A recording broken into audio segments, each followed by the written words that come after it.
Pokemon moves you've probably never heard of by Chuggaaconroy.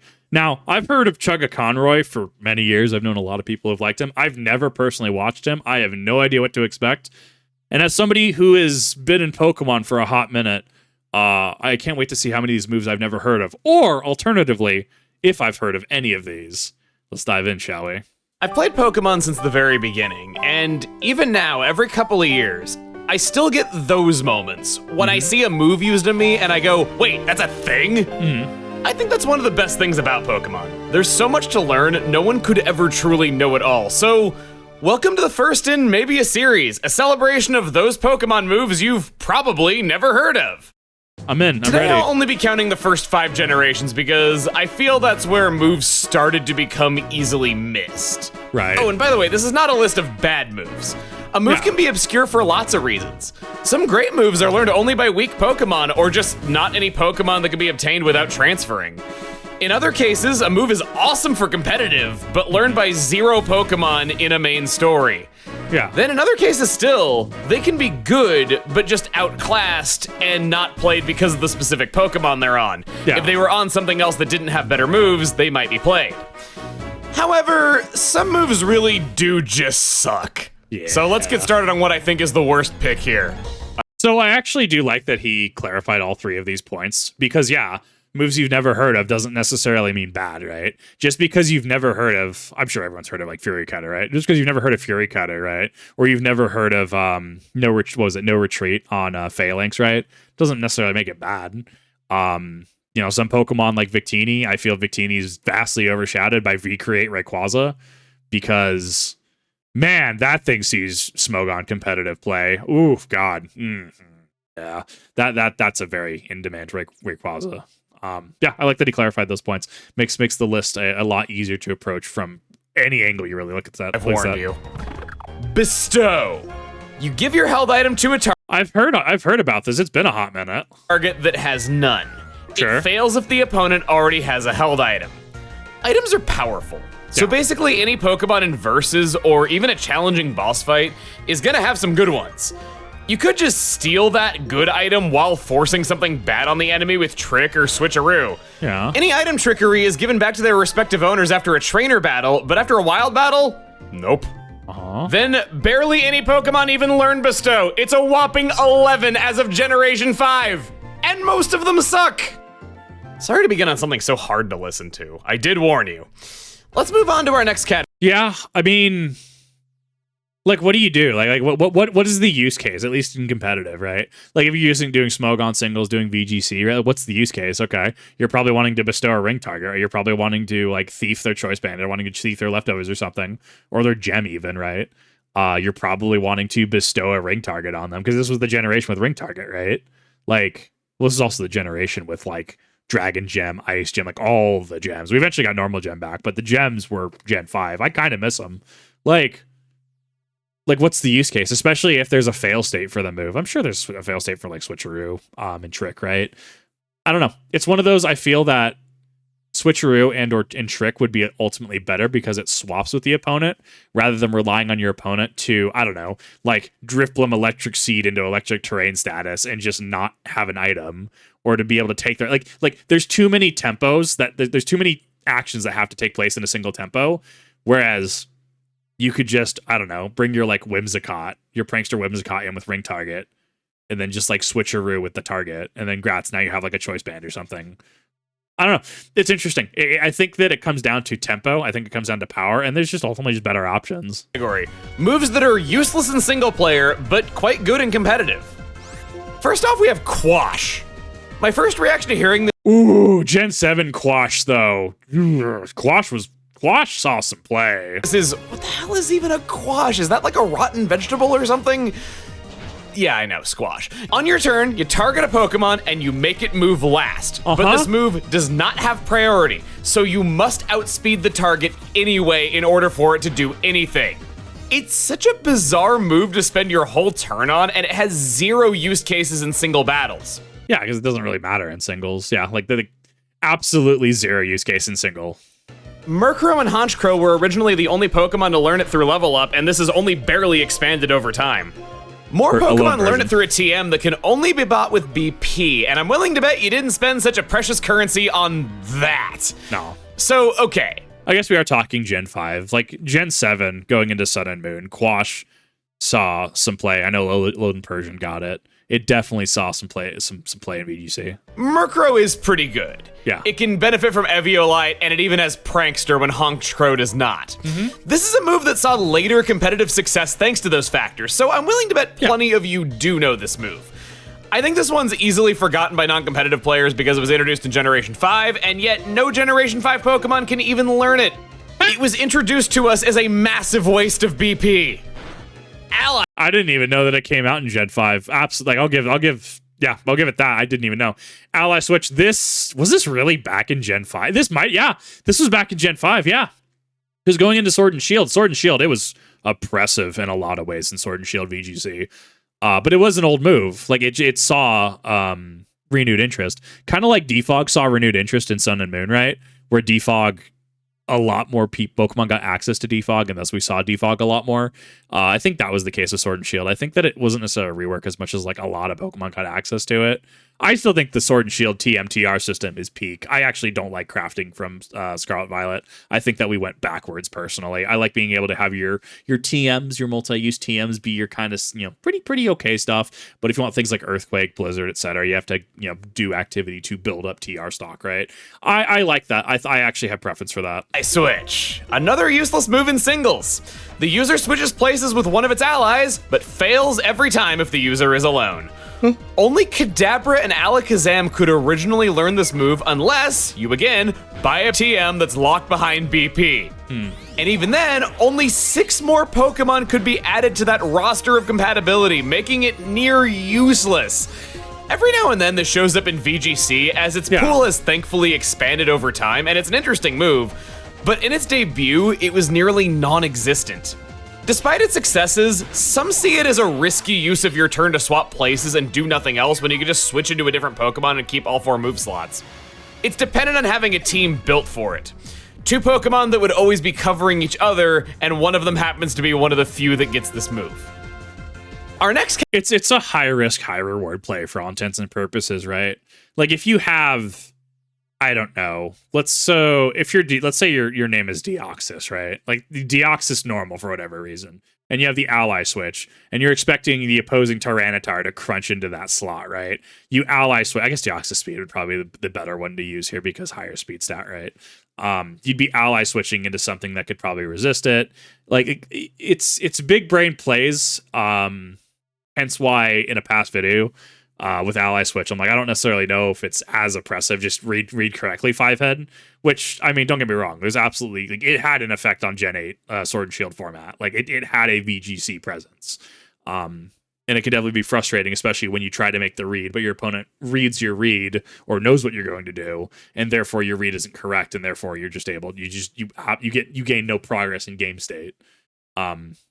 In terms of switching out or U-turning, flip turning, I mean, that is technically something a little different as you're trying to slow roll game state board advantage by being able to do damage and then just bounce out. Baton pass even, you're going to see play with the baton pass to be able to pass on buff. So if you have a 3x swords dance and then you baton pass out, you 3x swords dance on the Garchomp coming in, right?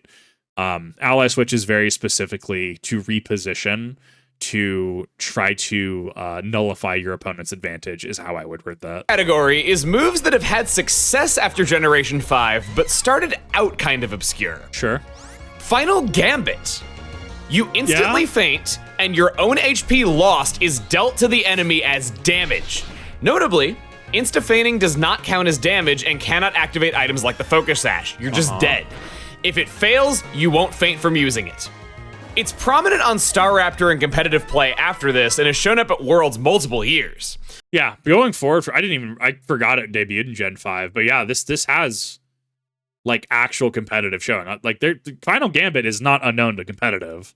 I just didn't realize it was introduced in Black and White, assuming that it must have been an X and Y introduction until I replayed Black and White years later, and I was stunned that a high-level Wild Basculin used it on me. In this game, it was learned by only 12 Pokemon, and a lot of them are pretty bad. The ones that aren't, you wouldn't see in competitive formats at the time. I feel like it's just remote enough in this specific game without transferring that it could have easily gone unnoticed. Yeah. Stored power. I think you have heard of this. I've heard of this one. I don't remember what it does specifically. I hardly see this anymore. I forgot it existed. Move if you've been playing the modern games, but I didn't know it existed this far back. It was only learnable by Clefairy, Natu, Ralts, Victini, and Munna. Through breeding, we can add Eevee, Cleffa, Togepi, Chingling, Woobat, and Sigilif.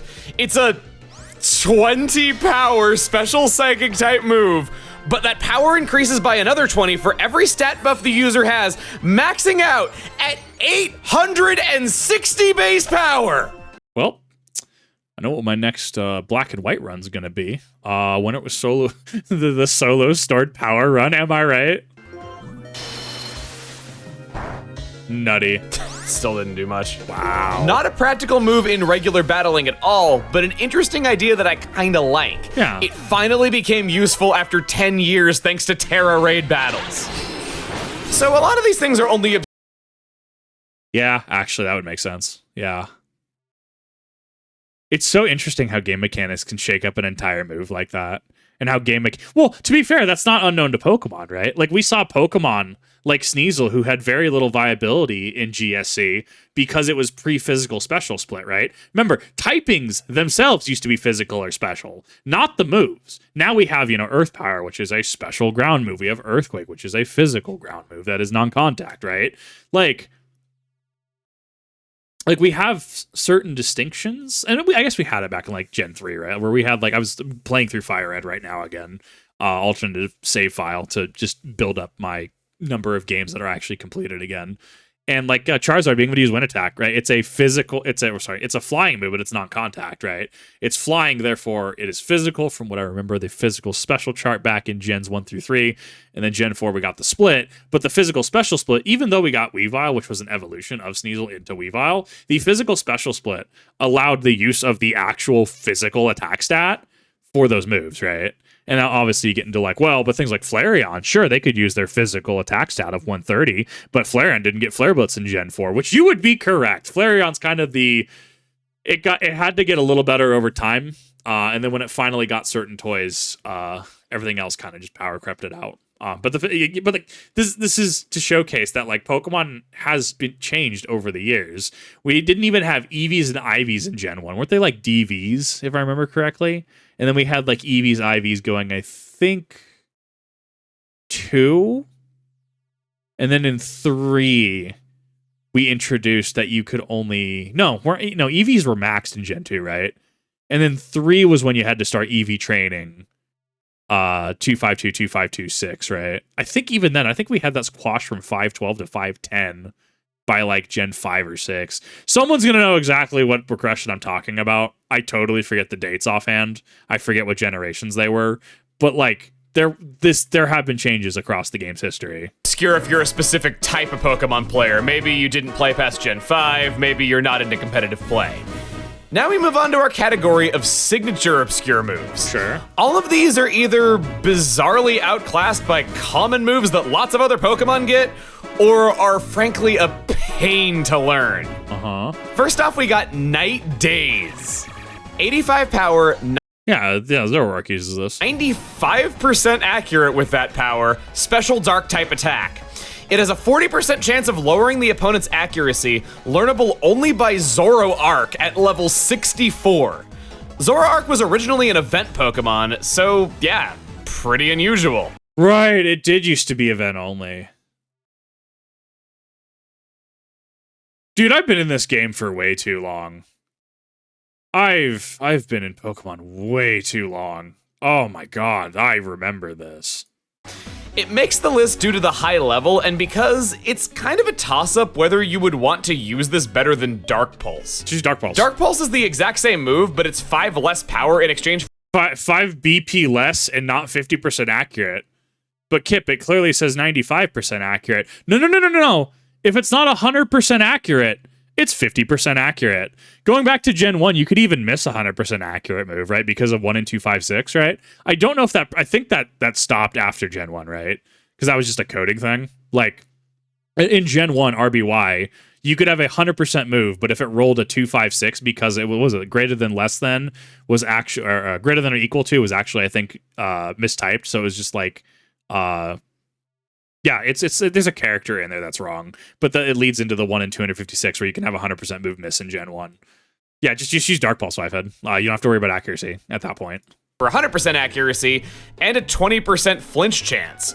Plus, Zoroark learns it a whole lot sooner than it learns Night Days, so I think... Is it a spread move, though? That's the other one. I don't think it's a spread move. You're probably going to pick that almost every time. No, it is not a spread move. Yeah, just pick Dark Pulse. Fiery Dance! Yeah, Volcarona gets this. It's great. I love Volcarona. I love my little sunbug. Dance that Volcarona is less known for than Quiver Dance.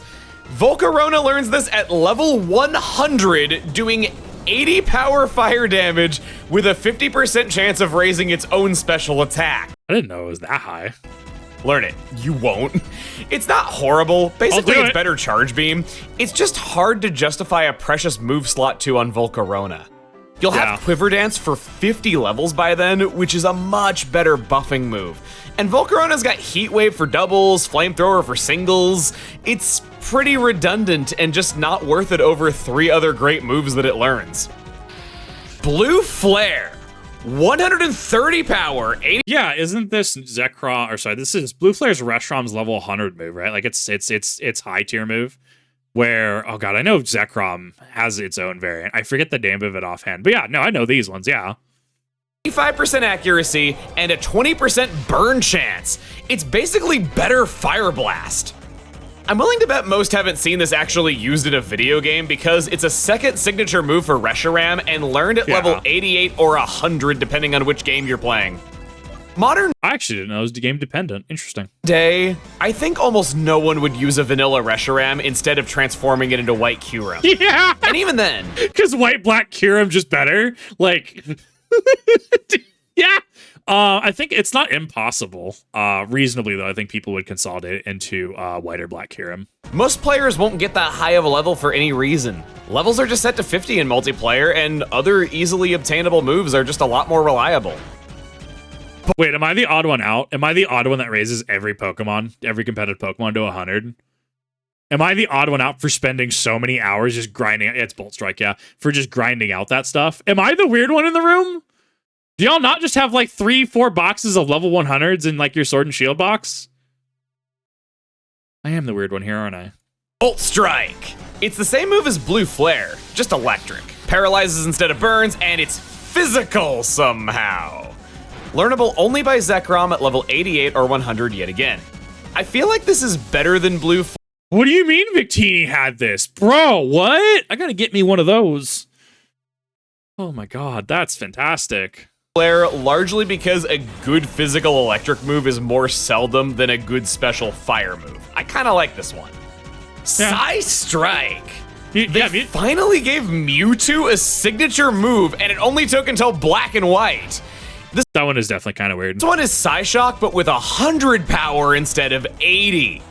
Actually an awesome move that's still used in competitive Ubers today. I just feel like unless you were a hardcore fan of Uber's meta, you wouldn't have a reason to care that Psystrike exists. I almost wonder, because I've been looking, as I said, I'm getting back into VGC. I've debated on a couple like Mewtwo teams. I've been debating on how to throw it onto a team, but I always run into the issue of just like, it feels like there's just things that are just that much better, right? Like even then, like, because things like Yveltal, Bacon Bird are going to be super oppressive. Someone's going to be like, did you just say Bacon Bird? Have you not seen Shiny Yveltal? He's just Bacon Bird. You're welcome. Now you're not going to be able to unsee the Bacon Bird. I don't know. It's just hard because I always default to, my current core ended up being Zacian V. That's not TCG Kip. Zacian, Crowned, and Kyogre, right? I mean, like, just... wow, how original. I've been debating on it. I'm trying to figure out how to make Rayquaza and stuff work. Like, I'm way far behind in regards to team building skills that many VGC players have. Like, I'm leagues behind. I'm getting there. I'm slowly trying. But I feel like other things just outclass Mewtwo far too easily. I feel like there's just better staple options. And even then, you have to deal with Incineroar, do you not? Incineroar has type advantage over you, and you're using a restricted slot to be able to bring Mewtwo. I think that becomes an issue, right? Where we talk about, like, you know, electric types. You have to justify yourself as electric type, or else you just have strictly less viability because Earthquake exists in the format, right? Like that, like if you are, if your name is I don't know, Hydreigon, or you have like dark typing, if you are weak to Fairy, when you have Xerneas in the format, you have to plan for Xerneas. You have to be able to have your check and counter. First, you almost always have to transfer Mewtwo into a specific game to get it, and then it has to get to level 100 in order to teach it. Sure. The only other way to get this move at all was through events. Yeah. Pretty cool stuff, right? Now we move on to the weird. This is the stuff that I've been looking most forward to. I'm in. I'm ready. Moves that do something that no other move does, and let's just get to it. Yep. Starting with Reflect Type. Yeah, I don't think I've ever actually seen this like used seriously. It's so it gets it. It 100% gets it every time I go to Pokemon DB when I'm looking up Staryu and Starmie. I'm like, yeah, I see it. It exists. I acknowledge it exists. I don't know what to do with it. I'd never even heard of this one until doing research for this and trying to find moves I didn't know. With this move, you become the target's type. I don't like the name. I prefer the Japanese name of Mirror Type. Our name sounds like a counterattack and not just a simple type change. Yeah. Learnable only by Staryu, Mew, and Latias. Perhaps the most fitting move for Mew to know, where its gimmick is just being everything all at once. Yeah. Guard Split. Yeah, I've heard of this one too. I've actually heard of all of these so far. Like, unironically, I have heard of all of these. Averages defense and special defense stats between the user and the target. I could kind of see It's like Pain Split, but just for defense. It's funny. this perhaps getting some use in doubles to give an ally survivability against a threat. Maybe. But it's so remote. Only 10 Pokemon learn it in all, and so it's dependent on your opponent having something your specific Pokemon is afraid of, and that Pokemon playing well off of another member of your team, which just so happens to be those 10. Its full pool of users is Shuckle, Baltoy, Latias again, Yamask, LGM, Abra, and Shelmet. Other than Latias and Abra, it's Slowpokes who wouldn't get to act early in a turn either. This move is not priority. Power Split. Yeah, it's weird to think that these things were in Gen 5. It's so weird. Or not. Maybe. Yes. Same Yeah, move as Guard Split, but for attack and special attack. Learnable by all the same Pokemon, except it's Latios instead of Latias and Mr. Mime instead of Abra. Kinda odd, as I thought blocking was Mr. Mime's thing and attacking was Alakazam's thing. Sort of backwards from what I would have expected. This also means that Shelmet has been on this list 3 times now. Sadly, this— I love my Excelgar. I love Shelmet so much. Oh god, it's so good. So this is actually very invocative of what Yu-Gi-Oh does for game design. So Yu-Gi-Oh has hand traps, right? Oh, modern Yu-Gi-Oh ruined by hand traps. Hand traps were the worst thing. Karibo was a hand trap. Actual Karibo in Duel Monsters is a hand trap. You're welcome. But no, like you have Ash Blossom and Joyous Spring, Ghost Reaper. You have Droll and Lockbird, right? Is a hand trap necessarily going to be useful 100% of the time? And is it going to be useful in every meta? I'd argue no, not necessarily. You're not necessarily using Effect Value every meta. You're using Ash Blossom because it's just a good staple, right? But you're not using Droll and Lockbird every metagame, especially if it's a diverse metagame. Now, if it's closer to Tier 1, Tier 0 metagame, right? Like boarding on that Tier 0, like, sure, yeah, Droll and Lockbird's going to see a lot of play, as the proportionality of play Droll and Lockbird has is proportionate to how close a format is to Tier 0 in Yu-Gi-Oh, right? That's why you have different Mulch Army cards, right? Like, you end up having, or DD Crow, also a hand trap, right? Like, what you end up with is a game design, or a design philosophy in which you have things in general, like overarching things, but not everything is going to be useful, especially at that time, to which then we lead to down the line where things like Ally Switch got super good and Sword and Shield, right? It's the effect of you have things, macro. Things, micro, are useful now and can be useful. But things in the macro can be useful down the line, right? So, for instance, right, you're in a very, very, you're in a varied, Yu-Gi-Oh format, right? You're not necessarily using Droll and Lockbird. You can, not to say you can't, but the closer and closer you edge towards a tier 0, suddenly everyone's putting Droll and Lockbird in their side, putting Droll and Lockbird in their main, right? Makes sense, right? Things like Max C in Master Duel are going to see tons of usage, right? But you're not necessarily going to see Ghost Ogre in every deck, right? Your Max C is going to be akin to like Earthquake. Your Ghost Ogre is going to be more akin to like Ally Switch. You see where I'm drawing the parallels here? That they kind of give you all of these tools. And if the game gets to a point where the tools are useful, awesome. Cool. This is now useful. But if not, at least it's a tool in their toolbox that they can pull from. This move sounds a lot better than it actually is. Buffs do not count for either power split or guard split, so it's only going to buff your default stats and probably not give that much help to an ally. Simple Beam. A move that's probably been used on you by a high-level Wild Audino once. But if it weren't for Audino being the training fodder of this world, and if you didn't play the post-game, this is a pretty remote one. Doesn't this make the target normal type? I've debated on running this. Like, I've looked at like team building. I'm like, you get Simple Beam. Can I do anything with Simple Beam? It's no different than like, I don't know, trying to soak your opponent and then hitting them with like a Bolt Beam, like a Bolt Strike, right? Like you're trying to change their type to roll advantage to be able to hit super effective. Or like you soak something and then your choice specs Kyogre in rain just drops a Thunder on it, right? Like, use case? Maybe? Is it necessarily the best? Not really, in my opinion, but it exists. It's learned by 8 Pokemon. There's the aforementioned Audino, LGM family, and Genesect. Through breeding, there's Zigzagoon and Skitty. Frankly, all these Pokemon are either off limits or they're freaking terrible. Sure. Now we've saved the best for last. We end on a pair of amazing moves that you've likely not seen used. Storm Throw. A physical fighting version of Frost Breath. It always criticals. Only learn. I'm gonna be honest. I might have seen this once, but I'm gonna count that as I'm gonna count that as I haven't heard of this. I will count it in the category of actually haven't heard of this because I don't remember actually seeing where this comes from. By Throw and Pinsir. I knew about this move because it was on a personal favorite card of mine in the TCG. No, I have seen it through Pinsir. Yes, no, I have. But besides that, yeah, I thought it was a TCG move and not a game move for a few years. And Searing Shot. 100 power, 100 accuracy, special fire type move with a 30% burn chance. I have heard of this. That's incredible. It's an arguably better Scald. But only Victini learns it, and at level 60. It's a move you would never see unless you downloaded the launch event for Black and White and played the whole game with it. I did it. I did download that event on my old copy. I did that event. I went to that island. I remember when that was. I remember when Black and White were new. You wouldn't even necessarily know about this move in playing competitive. Victini has another signature move, V-Create, which is just better Searing Shot. Yeah, 2 signature moves on the same Pokemon that are basically the same, but one of them's worse. Awesome move, but one of the lamest cases of a move having terrible distribution.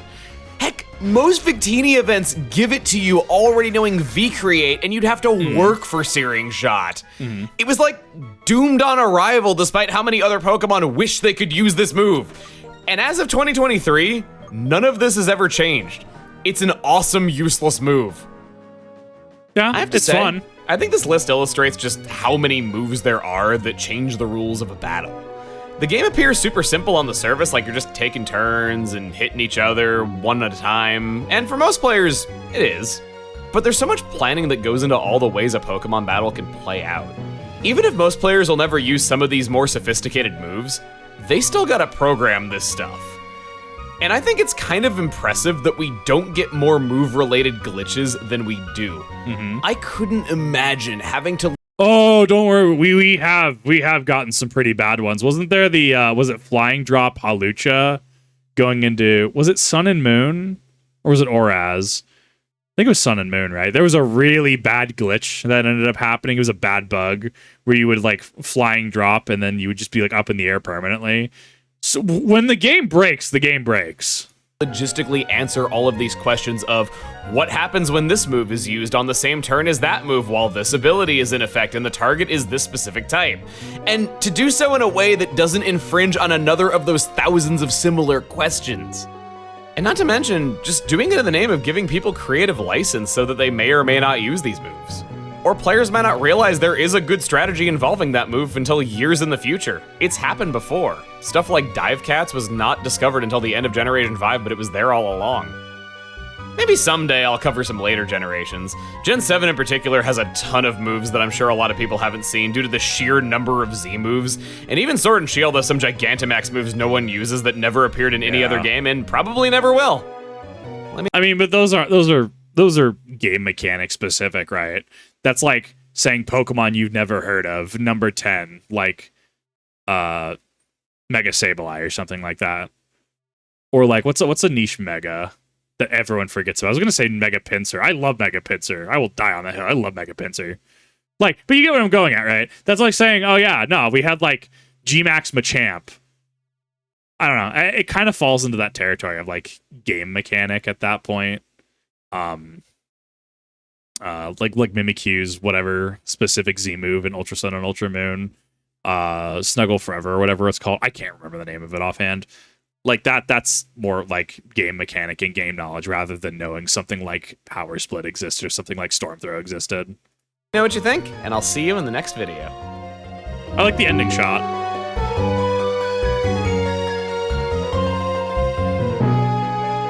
I don't know why I haven't watched more Chuggaaconroy. Like, I don't actually know why I haven't. Because, like, a number of people over the years have been like, dude, this Chuggaaconroy guy's pretty cool. He's pretty legit. He does some pretty cool content. I don't know. Just never really delved into him, I guess. I did like this content, though. I thought this was pretty great. I thought this was awesome. I loved going through some niche and obscure Pokemon knowledge, as is tradition. I haven't mentioned I love Pokemon. Thank you, everyone, for watching. Thank you, Chuggaaconroy, for an absolute, just awesome video. I've made sure to link this original channel as well as this original video in the description down below. As always, when I react to somebody new, if they don't think I've been transformed enough, if they don't like what I've done with it, I'm more than receptive to them asking for me to take it down. I just, as a formality, right? As a formality, I want to make sure I'm communicating that. Try to be as transparent, as open as possible. I thought this was good. If I didn't think the video was good, I wouldn't say the video was good. I thought it was good. I liked it. I liked what was done here. Thank you, everybody, for watching. I'll see you in the next one.